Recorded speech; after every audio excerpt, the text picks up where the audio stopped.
All right, we're rolling. It's Freedom Phil. Like, subscribe. Let's get into it. And hey, turn up the video speed. Should be watching this later at 1.75.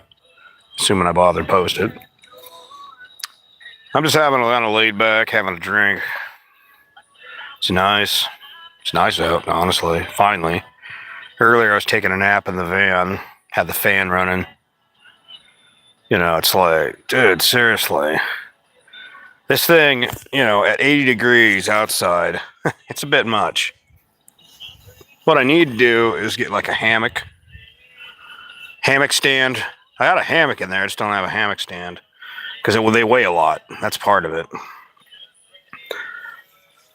It's only going to be hot like this for another handful of days, and it'll get down to like 75 and 50 at night. Yeah, it's funny. Country music in the background. It's one of those gigs where you try to pick up some stations, get the radio out of the sun. The radio's a solar radio, by the way. It also recharges. And by the way, this is a little side note. I've met a lot of people. Like I met this guy was 60, 68, 69 years old. And we were talking. He was back when I was back over in Northwest. And he's like, oh, I don't do all them fancy things. I got a little flip phone for communication, and I use batteries for my radios and a few batteries for my little LED light. And I'm just thinking to myself, I'm like, depending on how much sun this guy gets, because even that old system, that's a second system I built on there. The first two there, ones that go to the solar generator, but that old system is just hooked up to a deep cycle battery. And a system like that for someone who's pretty basic, where you got a rechargeable radio, like that lantern right there can recharge off the sun. It's got the crank thing. Can actually power things with it too. If you needed to recharge your phone, you could use that. So if you had a full charge on one thing, you switch it over to something else. I mean, though, these phones these days are such energy hogs. But yeah, you can plug that light in too. And I'm just thinking to myself, I mean, like, even with the most basic of the basic systems, if you're just kind of like old school, or you just use a cell phone for your entertainment, I mean, the thing you can do if you happen to have, decent stations, is you get one of those 10-watt little DC TVs, Textronic or whatever it's called, and you can run all these different things off of just a basic system like that. And mind you, you maybe want two batteries. You want to maybe get one of those heavy, those new age ion whatever phosphate or whatever they call it. They actually got a better version now, but that means the slightly older technology will go really cheap. But you could store up so much energy on that. And then, during the daytime, you have like a couple radios and you just recharge one. And, your headlamps too. There's another one. I mean, he said, well, I just got some windows to let the light in on my little shack. That's kind of the community that little HOA I bought into where they got the shellfish and all that. It's kind of like that. It's like, you'll see like a $500,000 home or even more expensive right here. And then you go a few blocks down and you'll see an old trailer, under a canopy, or sometimes you'll see like some like hippie built, basic structure, no water, no power. People use a compost toilet, and the green mold growing on everything. During the spring, you get the pollen, and the pollen sticks on things, and then the dust gets on the pollen, and then it starts growing the green film. Every once in a while, in that place, you got a pressure washer. You got to wash your car. Sooner or later, your car will start having it'll have stuff growing on it. But you'll see all sorts of things like that around there. So, I mean, the fact of him living there, and what he does between Social Security and for money is he goes out and picks mushrooms and sells them. For 68, 69 years old, he's still stomping around the forest. We were talking, and he was saying, people talk about, you need to get on Medicare and all this, and he's like, I'm not paying for that. I've got my own medicine. I got my weed and I got my suds. I'm fine. I thought that was funny because it's the total old stoner smoky answer for things. And mind you, he was skinny. He was really skinny. Like, not like Auschwitz skinny, but just like, he was a skinny old man. I mean, he was an old mountain man, tore up clothes and stuff. And, he'd get his money's worth out of whatever he had. But I was just thinking to myself, just a simple solar system like that, if he's got just enough open area above him, even on a cloudy day, I get a decent charge on that older style system. He could improve things vastly, but I wasn't going to really suggest it. I mean, he's got his way of doing things. He just buys batteries for his radio. And I was also thinking, I'm like, well, hell, man, if you're going driving somewhere to go pick mushrooms, you could like recharge a little radio on your cigarette lighter, But, it's kind of funny because, people have this like image of what living is in America. And I think it's domesticated living. That's all it ever is. There isn't much of diversity in thought when it comes to the whole concept of what living is. It's a house, it's some cars, a garage, a neighborhood. When you talk to some people that are like old hill folk, or boat people, it's just an entirely different line of thinking. And I got to thinking about this because I was talking to a guy down here, and he was saying how he wants to buy one of those prefabricated fold-out houses, where it's like a sea container, and then you just fold off the two wings on the side and either push this up, push that up, lock it in place, then do whatever. And some of them are only like $12,000 or $8,000 to probably $20,000, I imagine. And I got wondering, what's the legality on that? I know one thing, depending on where you're at. Like, for instance, in the center of it, where nothing has to move, like you put all the furniture, I put a wood stove in it myself. That's what I do. But how much does it weigh?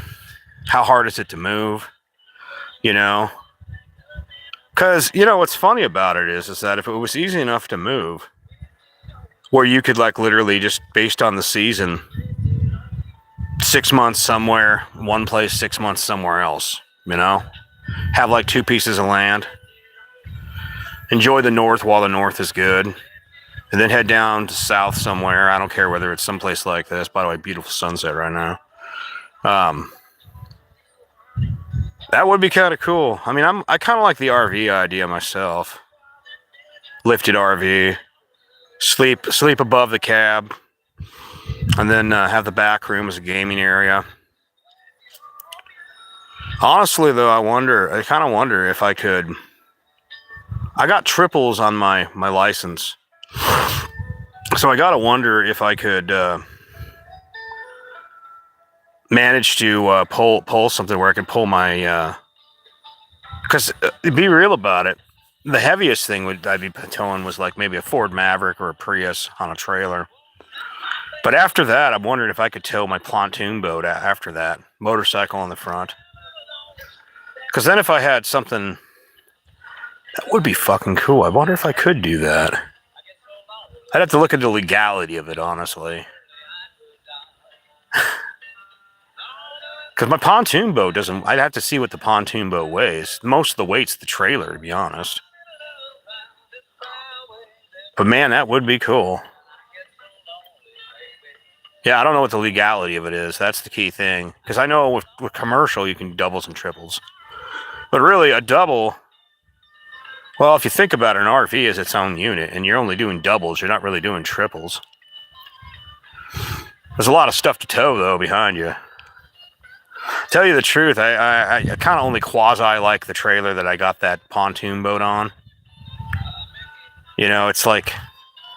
And that's another thing to think about for a second. I mean, I could get stationary in one location with the RV and then use like the Ford Maverick or whatever I'm towing behind me to basically fart around, tow the boat to like the reservoir and all that. That's assuming I ever really get heavy into it. I bought that boat on a whim because it was $1,500.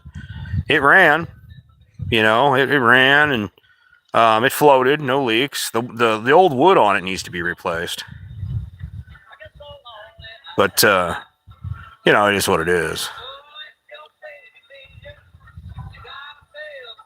But yeah, I just think it's kind of funny. The whole concept of what is a living situation, what is a life. If you're living and you're happy, as long as you're not hurting anybody else or trashing the place, I don't get why people are so uptight. And I think a lot of what we do in this society, if I'm being honest about it, it's really just, it's like laws and things that are set up to make other people rich. I mean, duh, right? But I mean, I'm saying it like I'm saying the lower and middle class, like the boomers. You know, where it's like, well, they don't want tiny homes being built in places because that'll lower their property value. If there's more people satisfied in little homes, then there's less demand for their home. And it's just like, okay, well, you know, I think here's something about it. I get that the boomers are the biggest voting bloc, but I'm really sick and tired of our entire country's priorities generally being pretty much circled around either the boomers or the welfare recipients. Like, you got people that are on death's door. You got about 20 years left, maybe. Like 10, 20, 15 years, they're going to all be gone. Maybe you'll have a few old ones around. But the idea that we're letting the people that steered the ship, like, I could describe America's situation when it came to the boomers as the greatest generation built a bad boat, and it was called the Titanic, and the boomers steered it right into the berg, okay? And they basically left a huge problem. Then they have the nerve to get indignant when people don't want to just work for slave wages. You know, it's just insane. But then you got the welfare parasites. I mean, look, I'll bum change, but everything I get's like tips. I don't get anything. I don't force anything out of anybody's hand. You know, I'm not like the government. You get these welfare recipients in America that act so indignant, entitled to everything. Like, why are you entitled to someone else's work, someone else's labor? Why do they owe you a life?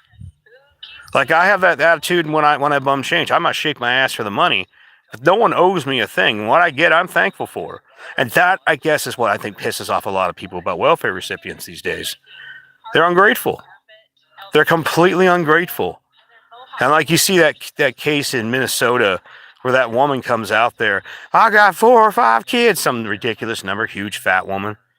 You know, like, we don't have no food. That's because you ate it all, honey. You ate it all. Don't look like you're starving. And then they let people, in some cases, they'll let them even, you know, buy restaurant food with the EBT. You know? That's just ridiculous. You know, the idea that people on the system are actually living and eating better than you live. And you're working class. And then on top of that, they've set the standards of what you're allowed to build and live in. They make it to where it's basically set up against you your whole life.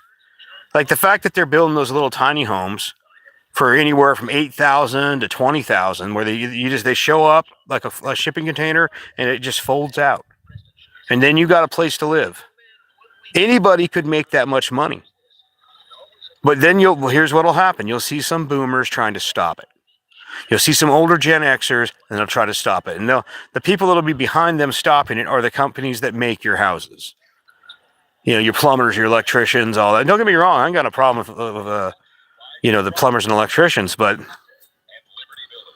you know, when the cost of a house is around, you know, anywhere from $350 to $400 to $500,000 for a new home, or even more, that's just insane. That's insanity.